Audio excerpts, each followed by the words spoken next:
I'm not sure if this guy is a troll or is he for real, but he just posted some interesting info about GTA 6 on Reddit and his post is now gone. Let me show you what he said. Hi guys, I've been lingering here for the past couple months and now is the time I can finally post. I currently do work for a recruitment agency, mostly going cleaning and maintenance for office space and occasionally warehouses and workshops. 6 months ago, I was given a new 6-month contract for a cleaning and office maintenance job in London, about a 45-minute train ride from where I live. Arrived on first day, just looked like a normal office from the outside. It was on King's Road in Fulham. When you go into the reception and upstairs, it became blatant that this was a Rockstar Games studio, although I can't find the official address for the London studio online anywhere.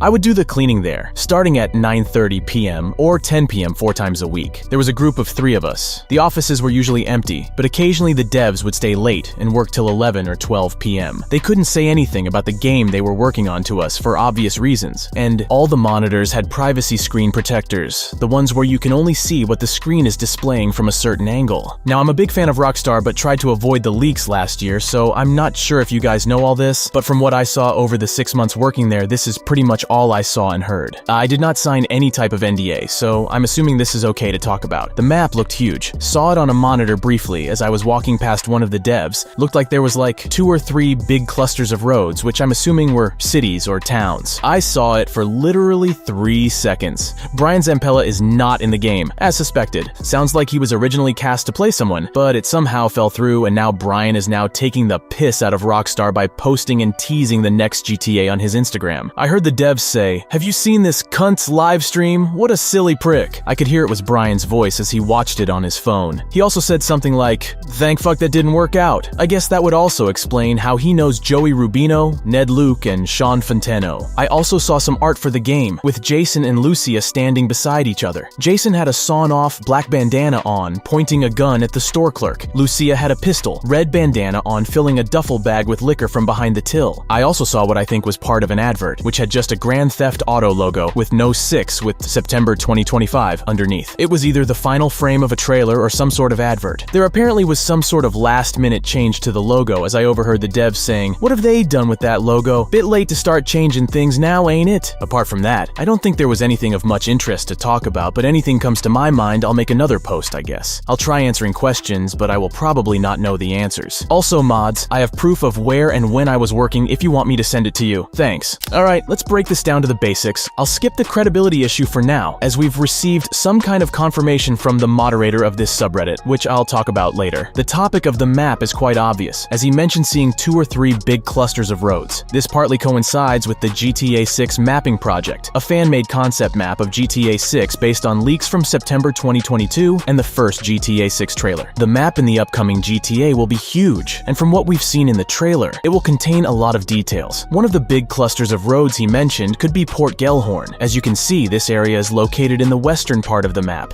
Moving eastward, there's Little Haiti and Rockridge. Right below that is Vice City International Airport, one of its elements we could see in the trailer, right behind the Vice sign. The most iconic and likely the part of the map that's stuck in everyone's memory is Vice Beach, which could be another of the big clusters of roads the post's author might have seen. And the last one is probably Grass Rivers and Gator Keys. The case of Brian Zampella is also very interesting, because over the past few months, there were many hints from him as if he was going to play the role of Jason in GTA 6. For a long time, we weren't sure if he was just joking with us constantly referring to Rockstar Productions, or if he really was going to play that role, and Rockstar told him to drop these hints as a form of advertising for GTA 6. However, it later became obvious that he was just trolling, and here we have confirmation of that, though it is interesting that there were plans for him to be in the game, and all the fun Brian had on his social media was probably caused by anger at Rockstar. From what I know, he's been deleting comments like crazy since the trailer came out where we heard Jason's voice. All of this is, of course, speculation, so take it with a grain of salt. The art mentioned by the post's author is actually not that important. Rockstar will likely post many such things over the next few months. I'm really hoping for any screenshots from the game this year, but that seems unlikely. The last piece of information is the most interesting though. September 2025. Is it possible for GTA 6 to come out that late? That's almost 2 years of waiting. At this moment, most people are betting that the game's release date will be spring 2025, although as we all know, delays often happen with Rockstar games. I must admit that the mere thought of each additional month waiting for the game is frustrating, so let's hope that in this case, the post's author is wrong. It's also important that there was no mention of GTA 6, as there was no 6, just the GTA, so this might refer to another production of the studio. Who knows, maybe finally finally, it's the time for GTA 4, the definitive edition. Take-Two Interactive has announced that they're working on 2 new iterations of previously released titles. We've already got the Red Dead Redemption port for Nintendo Switch and PS4, so this time we might at least get some refresh of one of the most underrated games of the GTA franchise. On the other hand, at the moment we have only one GTA 6 trailer, and as we know from previous Rockstar Games productions, over the next few months leading up to the game's release, we should be receiving more video content about the game. Will we see Michael DeSanta in Vice City when GTA 6 arrives in 2025? That's what we're going to be discussing in this video today. So Ned Luke, the likeness, voice actor, and motion capture artist of Michael DeSanta, did an interview with Larry Lawton. You might have actually seen a handful of his videos. I think he's actually like a former jewel thief, spent some time in prison, and he's given his analysis on Grand Theft Auto 6, the crimes that were committed, etc.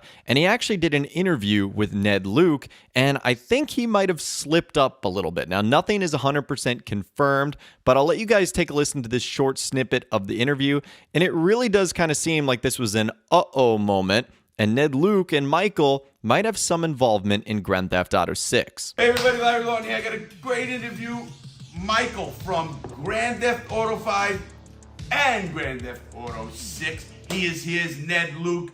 He is actually, I think he's pretty close to me now. It says Illinois, but are you in Jacksonville, Ned?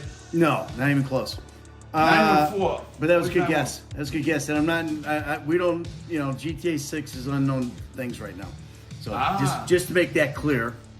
Didn't say a word. Didn't say a word. Yeah. I mean, he had a senior moment. What are you going to do?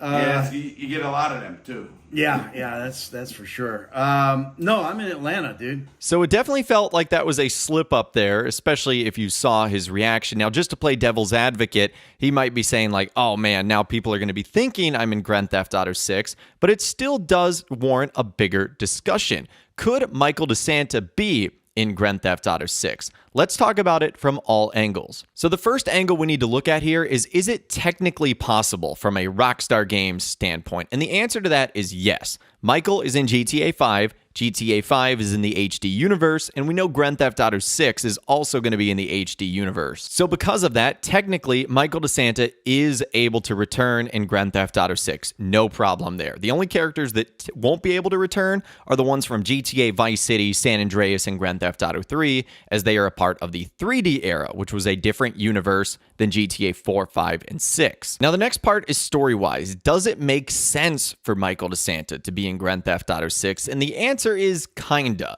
So let's just assume that at the end of GTA 6, he is alive. So I feel like the ending that Rockstar wanted everyone to have in GTA 5 is where all 3 characters survive: Michael, Trevor, and Franklin. And at the end of all of that, Michael seems to have put his life back on track. His wife Amanda is back with him. They seem to be happy. Tracy is going to college, which he never thought was possible. Jimmy actually has his life kind of back together. And we also know, thanks to the events of Grand Theft Auto Online, not only is Jimmy working in our arcade, so he seems to be doing okay. When my Uncle Les said that this job was in games, I was thinking more of a esports league, like packed out stadiums and global streaming rights and professional athletes that make millions of dollars, and they look like me, not a museum. I mean, some of these games are older than I am. Okay, do you want the gig or not? There's a bunch of kids who chopped their arms off, but the boss told me I had to give it to you. No, I do. I want it. Just tell me what to do. Do you know how to use a broom?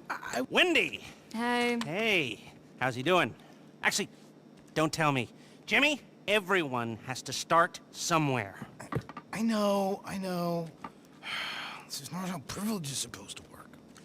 And we also know that at the end of the story, Michael is getting to live out his dreams as a movie producer. And this is confirmed in the Grand Theft Auto Online contract DLC when Franklin even acknowledges that his old friend is working there making movies. Man, shit, I know one of the producers around here. I hope his ass ain't at work today. So at the end of this entire thing, Michael DeSanta is seemingly alive and well and in a good spot and no longer connected to his life of crime. And because he hasn't appeared in any of the Grand Theft Auto Online updates, we kind of just have to assume that he's alive and well in 2023.